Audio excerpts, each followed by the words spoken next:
In this video, we will be graphing an ellipse.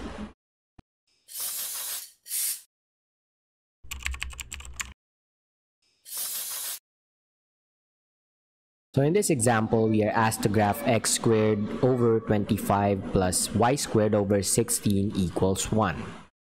Ang una mong trabaho sa pag-graph ng ellipse ay isipin kung ano ang kanyang magiging orientation. Kasi hindi ba't dalawa lang naman ang posibleng orientation ng ellipse? Pwede siyang maging vertical ellipse, ellipse na mas mahaba kaysa mas matangkad kaysa siya ay malapad, at pwede rin siyang maging horizontal ellipse, ellipse na mas malapad naman kaysa siya ay matangkad. Paano natin nalalaman yon? Tinitingnan natin yung denominator ng ating x and y term. Kasi alam natin that a is always greater than b. At kung ang standard equation ng isang ellipse ay x squared over a squared plus y squared over b squared equals 1, ibig sabihin nasa denominator ni x yung mas malaking denominator in comparison sa dalawa, ibig sabihin ang magiging ellipse mo ay horizontal. Siya ay ellipse na mas malapad kesa sa siya ay matangkad. Horizontal. Isang paraan para maalala yon, kapag malaking denominator ni x, mas maraming spaces na kakainin yung ellipse along the x-axis. Ibig sabihin, malapad siya kaysa sa siya ay matangkad. Kung ang denominator naman ni y, yung a, yung mas malaking denominator, ibig sabihin, magiging mas matangkad siya kasi mas marami siyang kakainin na space along the y-axis kaysa sa siya ay malapad.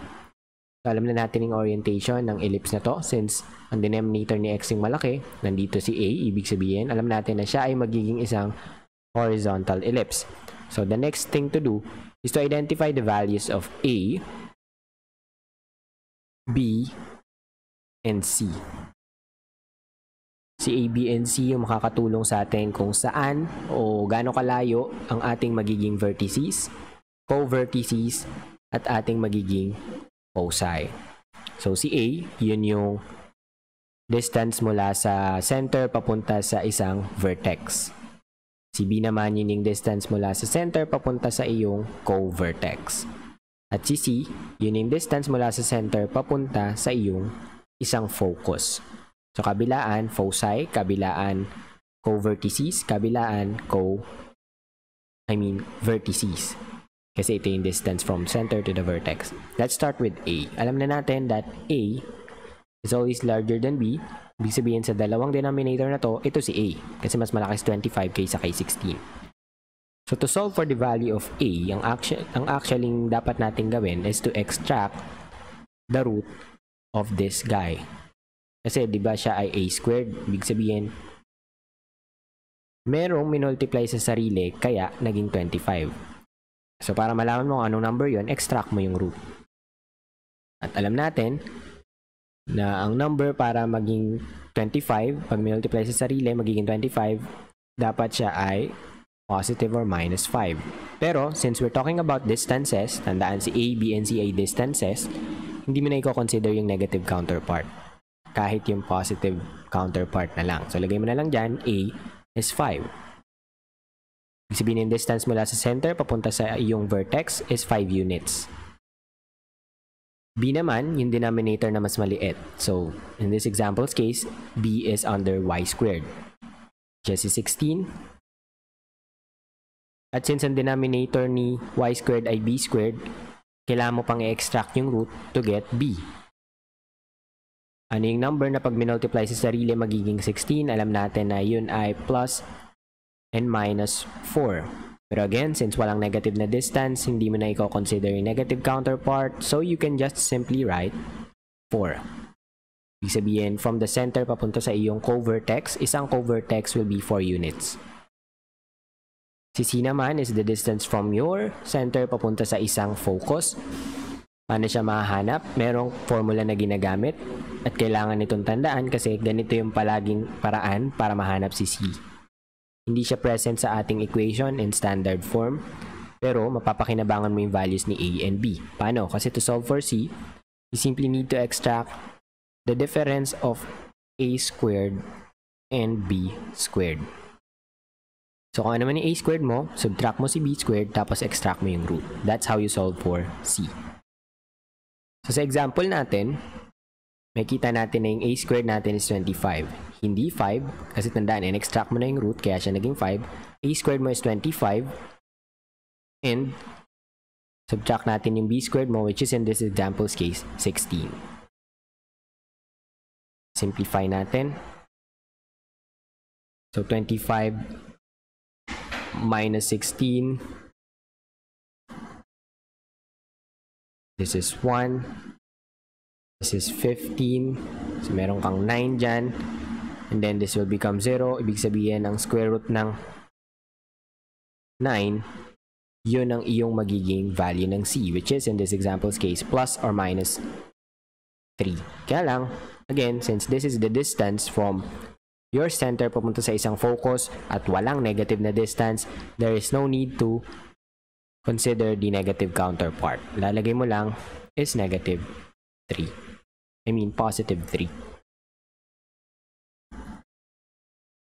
Ayan, so meron na tayong A, B, and C. The next thing to do is to locate our vertices, co-vertices, and foci or foci, since alam na natin yung distances. So, sa isang Cartesian plane, mag-start ka sa center. Alam natin na yung center natin ay nasa origin kasi walang value yung h, walang value yung k. So, nasa origin lang tayo. Which means, sa isang Cartesian plane, yan, yung origin ng magiging center natin is located at 0, 0. Pwede mo siyang i-label. Then, simula tayong i-locate ang endpoints ng ating major axis. Sa tulong yon no A. Si A yung distance mula sa center papunta sa vertex. Yung vertices mo, yun yung endpoints ng iyong major axis. So, kung 5 yan, ibig sabihin bilang ka ng 5 units on both sides. Dapat tayong dito magbilang along the x-axis kasi alam natin na dyan si major axis. Because, again, yung ellipse mo is a horizontal ellipse. Mas malapad siya kaysa sa siya ay matangkad. So, bilang ka 5 units, 1, 2, 3, 4, 5. Nandun yung isang endpoint. Nandun yung isang vertex mo. Pwede mong i-locate yan. That is going to be, gamit tayo ibang kulay. That is going to be 5, 0. Habang yung isang mong vertex, nandito naman sa kabilang side, 1, 2, 3, 4, 5 units away from your center. Kasi 5 si A. Nandito yung isang mong vertex. Pwede mo siyang i-label. That is going to be negative 5, 0. Then, you may proceed on graphing, plotting your co-vertices. Ito pala siya. Co-vertex mo naman is the endpoints, co-vertices, endpoints ng iyong minor axis. And since yung major axis mo ay horizontal na, yung minor axis mo will be vertical. So bilang ka 4 units pataas, 4 units pababa. Bilang tayo, 1, 2, 3, 4. Again, hindi accurate yung aking graph. Pero pag may gamit kang grids, mas maganda. So this is located at 0, positive 4. Positive yung 4 kasi umakyat tayo. Habang, kapag pinuntahan mo yung isa mo pang co-vertex, 1, 2, 3, 4 units also away from your center, ang magiging coordinates niya is 0, negative 4. Negative 4 na kasi bumaba ka sa origin by 4 units. Now, the foci, yung dalawa mong focus, sabi dyan, C is 3. Ibig sabihin, 3 units mula sa center ang iyong focus. 1, 2, 3. Isang focus yan, pwede mo siyang i-label. This is 3, 0. 1, 2, 3 units on the other side. Yan naman yung isa mo pang focus. Dalawa sila foci. 1, 2, 3, 1, 2, 3. So, this is located at negative 3, 0. And then from that, pwede ka nang mag-assume ng magiging itsura ng iyong ellipse. Ngayon, pwede mo nang i-connect ang endpoints ng iyong major axis at minor axis. Ibig sabihin nun ng iyong vertices papunta sa co-vertices. So, mag-assume ka na lang. Yan. Hindi talaga siya magiging accurate because we are not using any grids. Medyo pangit. Itin natin. Yan. Dito. Dito. Dito. Papunta sa isang co-vertex. Papunta ulit sa isang vertex. Yan. Medyo hindi siya pumantay dito sa part na to. Para makatulong dyan, lagay mo yung iyong latera recta. Yan, dito yun. Mag-i-intersect siya sa iyong major axis, perpendicular, pero dadaan sa foci. Ayun. And that will be the graph of your ellipse.